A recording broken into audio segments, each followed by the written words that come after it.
When I was a kid, the attic always scared me more than the basement did. I don't really know why. Most people are more afraid of basements, but there was something about our attic that really got to me. If I had to guess, I'd say it was because our attic was slightly unconventional compared to what you're probably picturing.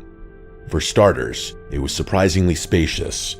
Most attics are typically cramped and congested, which makes sense, but our attic was built in such a way that you didn't ever have to crouch when you were up there. You might think that would imply we used it more often, the same way anyone would use excess space. But no. I'm not really sure why, but my parents treated it like a glorified storage room. That was its sole purpose. Thinking about it now, they honestly avoided it as much as possible. The other thing about it was that it had so many nooks and crannies built into it. What I mean by that is the space was broken up by odd beams and small changes in elevation, almost like a makeshift maze. The beams were of uneven thickness, and there was no pattern to where they appeared. The result was that you couldn't stand in any one place up there and have a clear line of sight from one end to the other, and the uneven flooring was a nightmare. You could genuinely injure yourself up there if you weren't careful. And my dad used to joke that one day one of us would slip on one of the joists, fall through the insulation, and puncture a hole in the ceiling. So you can imagine why an attic like that would be scary to a little kid. The maze-like quality was what freaked me out the most. I really didn't like not being able to see the attic in its entirety, and every time I went up there, I felt like someone was hiding behind one of the beams. But anyway, what I'm about to tell you happened so long ago that I don't have a ton of other memories from that period in my life. For whatever reason, however, this memory is so vivid that it feels like a thorn protruding into what was otherwise a fantastic childhood. It happened during the week, which I remember because I had school that day. I'm not sure exactly how old I was, but I was in middle school. I woke up one morning and noticed my feet were dirty. The bottoms were gray and grimy, and there was this fine layer of grit between my toes that I couldn't explain. I remember sitting on the edge of my bed, staring at them, trying to figure out what had happened. I hadn't gone outside the night before. I hadn't done anything unusual. I'd just gone to bed, fallen asleep, and woken up with filthy feet. Being a little kid and all, I didn't give it too much thought beyond that. I just washed my feet in the bathtub and went about my day. Things only escalated from there, though. A few days later, I found a box in my room that didn't belong there. It was this small cardboard box filled with old photographs, the kind my parents kept stored away in the attic.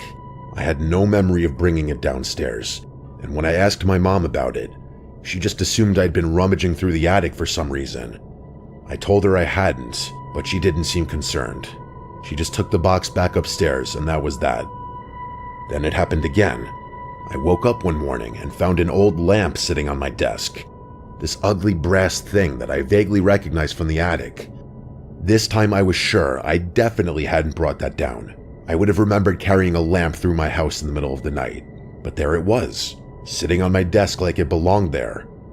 That's when things started clicking into place. The dirty feet, the box of photographs, the lamp. I wasn't just sleepwalking. I was sleepwalking to the attic. The realization didn't scare me right away, but it made me feel strange. The idea that I was unconsciously navigating that maze of beams and uneven flooring in the dark, completely unaware of what I was doing, was weird. I told my parents, and they reacted exactly how you'd expect. They said sleepwalking was completely normal, that lots of kids did it, and that I'd probably grow out of it. I wouldn't exactly say they were dismissive, but they weren't overly concerned either. To them, it was just one of those things. But to me, it was more than that. After the next incident, I started dreading bedtime. I'd lie in bed for hours after I was supposed to go to sleep, fighting it because I was terrified of what might happen once I was unconscious. I obviously couldn't fight sleep forever, though, and every morning, I would frantically check my feet to see if they were dirty. If they were clean, it had been a good night. If they were dirty, it had been a bad night. They were usually clean, but those few times they weren't really got to me. There was no denying that I was definitely going up to the attic regularly, and the worst part about the whole thing was that I had no memory of it whatsoever. For all I knew, I was spending more time up there than in my own bed. The fear I felt during that period was different from anything I had ever experienced. It was like this slow, creeping dread that never went away. It was awful, but nothing was scarier than what I'm about to say. I woke up one morning, only it wasn't morning. It was still dark out. It took me a few seconds to realize it, but I wasn't in my bed either. In fact, I wasn't even lying down. I was standing. That was the first thing I registered. I was standing upright in complete darkness, and I had no idea where I was. For a few seconds, my brain couldn't even process it, but then the recognition hit me. I was in the attic. The fear that washed over me was so intense that I almost couldn't breathe. I was in the attic in the middle of the night in pitch black darkness. I couldn't see a single thing, not the beams, not the boxes, not the hatch, nothing. Just absolute impenetrable black. And to make matters worse, I had no idea where in the attic I was. I stood there for what felt like an eternity, too scared to move. It was like sleep paralysis times 100. I knew the layout of the attic, but only vaguely and only from memory. I also knew there were obstacles everywhere. The idea of trying to find my way back to the hatch in complete darkness was almost unthinkable, but I couldn't just stand there forever. So I started moving, slowly and painfully. I was so scared that I actually started crying, but silently.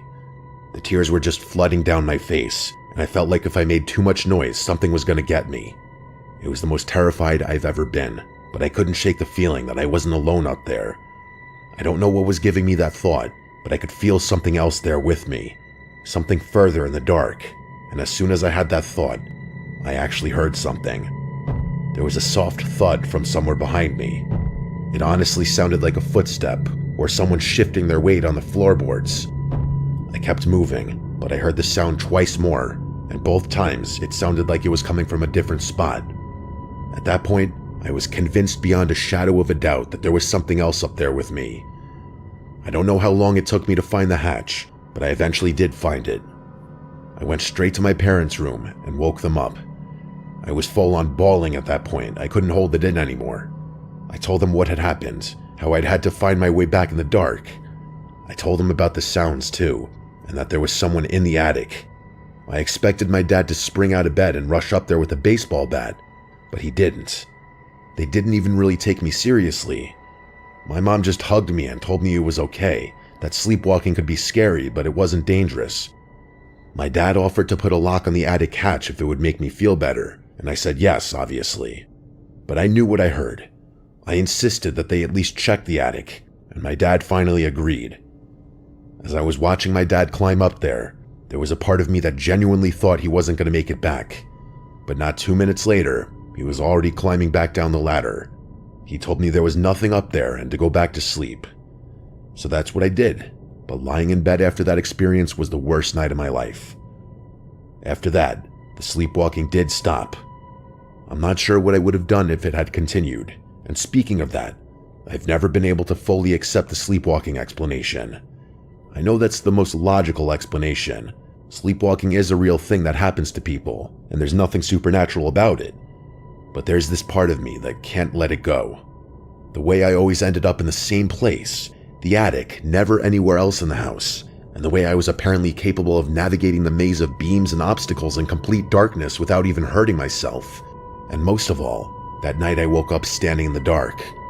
The sounds I heard, I still believe there was something up there with me, I really do. What it was, I have no idea. I'm obviously a lot older now, and I've brought these concerns up to my parents several times, but they always give me the same dismissive answers. It almost feels like they themselves don't want to think about it, which also doesn't make much sense to me. I doubt I'll ever get the answer I'm looking for.